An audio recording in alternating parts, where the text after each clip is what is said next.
Hello, I'm Lou Forrest, and coming up next on Eyewitness News, the heavens exploded tonight in celebration of our 200 years of our Constitution. We're live in Philadelphia for that party. In Dublin, there's a celebration of young cityhood tied to the constitutional festivities. A new theory tonight that doctors started AIDS with smallpox shots in Africa. And we'll see how the Delaware County Fair is setting records with its good fortune next on Eyewitness News. Magnum, tonight at 11:30 on 10 TV.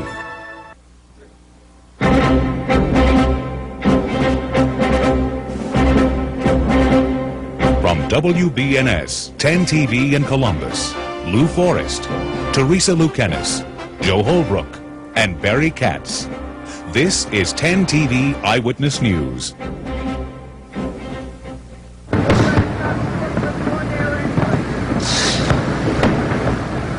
A colorful climax celebrating the first 200 years of our nation's Constitution.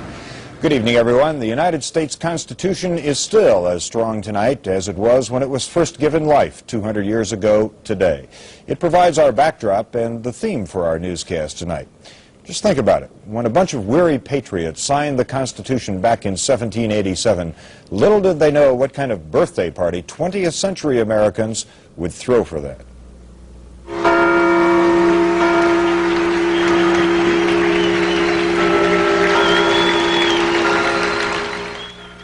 This is the kind of day that really makes you proud to be an American. We put on a party for the Constitution that would give you goosebumps.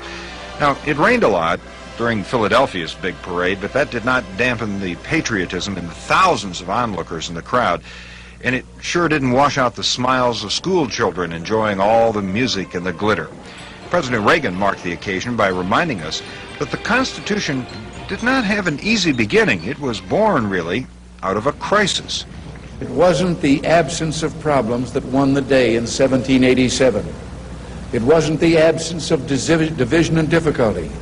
It was the presence of something higher, the vision of democratic government founded upon those self-evident truths that still resounded in Independence Hall. Now, the Constitution is a piece of paper that is now in the National Archives, but it's really more than that. As today's celebration shows, it's the spirit of this country, the spirit of freedom and liberty that we all enjoy.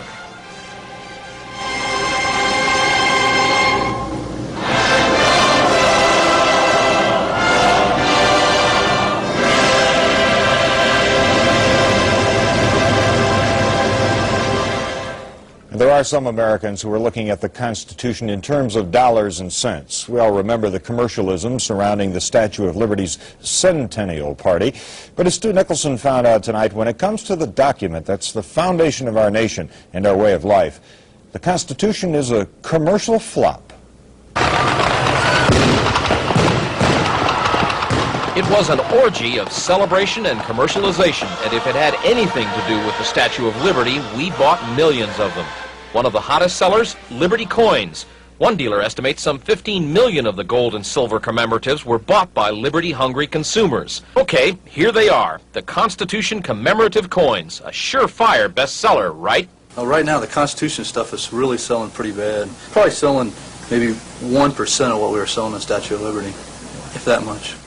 But that's not all that bad. Long term, that means the mintage is going to be low, and then when the demand picks up for the coin as a commemorative, that it'll be popular and be worth more money. By contrast, the man who sells Constitution glassware claims they're selling well. We've sold the plates, and we have sold the mugs, and probably in terms of dollars, probably around $20,000 worth of dollars. But at best, it seems our beloved Constitution, the most revolutionary document of the last 200 years, is lackluster at the cash register. Americans like fireworks and cannonballs and excitement and tall ships and physical, tangible sorts of things.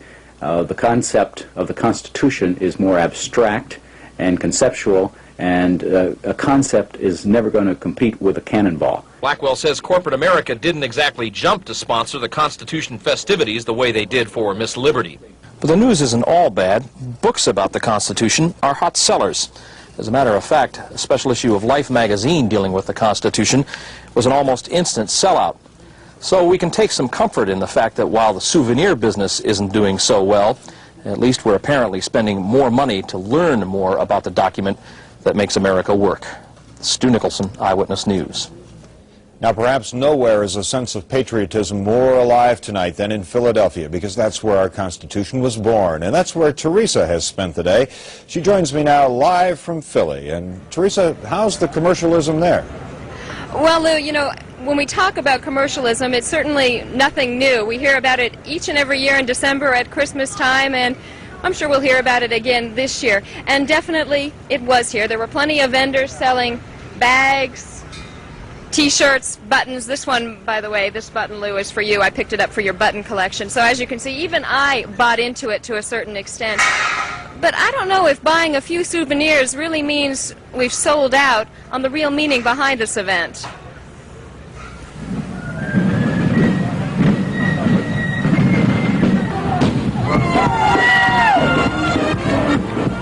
Fun, floats, and fanfare, all part of the big birthday party in Philadelphia. Today, the U.S. Constitution is 200 years old, and the nation is celebrating. It's absolutely fabulous. It's the most spectacular parade I've ever seen. It's just a big celebration. But do all of these folks really know what this celebration is all about? Do you know anything about the Constitution now that you didn't know when you got into this? Well, not really. I learned pretty much about the Constitution back when I was in high school. It guaranteed human rights to everyone in this country. It was the beginning of our country and what it stands for. 200 years ago, I don't think they had any blacks in the parade. It's a big event for me.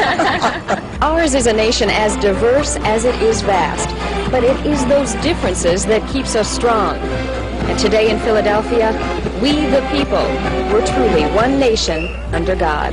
It still means hard work to achieve it, because that is the nature of a democracy. Certainly powerful words, Lou. You know, this has been a celebration of the people, by the people, and for the people here in Philadelphia. And you know, something the President said today really struck me. He said when people from foreign countries move here to America, they don't just move here, they become Americans. I think that makes us very unique, and I really do believe this is the greatest country on earth. I think a lot of people would agree with me, and perhaps in Philadelphia we're just exercising some of our bragging rights. Right. I think you'll get a good round of applause on that, Teresa. You talked about the people. There had to be close to 1 million people there today for that 6-hour parade and everything. How did they get them all into Philadelphia there? Lou, I have no idea, to be honest with you. I mean, it was really, truly incredible. We are in a very small area, probably a couple of square miles, where all of the activity was happening. 1 square mile, most of it was happening. They got all of the people in, all of the people out without too much trouble. It was truly incredible. And I think everyone had a really good time. Tonight's fireworks show was tremendous. We got to see some of it from here. An incredible show. I think it compares well with the 4th of July fireworks in New York. And just a tremendous event. We all had a great time, and I think everyone else here did. I hope you'll enjoy your pin. I know you couldn't be here with me. Right. Okay. Thank you, Teresa, and have a safe trip back. About 50 years after the ink was dry on the Constitution, the city of Dublin hit the map. Well, I should say the village of Dublin did. Tonight, folks there are celebrating a milestone of their own, because this month Dublin went from village to city. A strong surge of immigrants pushed the population up to city size, and that's the reason they were striking up the band tonight. There was plenty of music and plenty of food and drink, and of course good times, and of course congratulations from us to Dublin.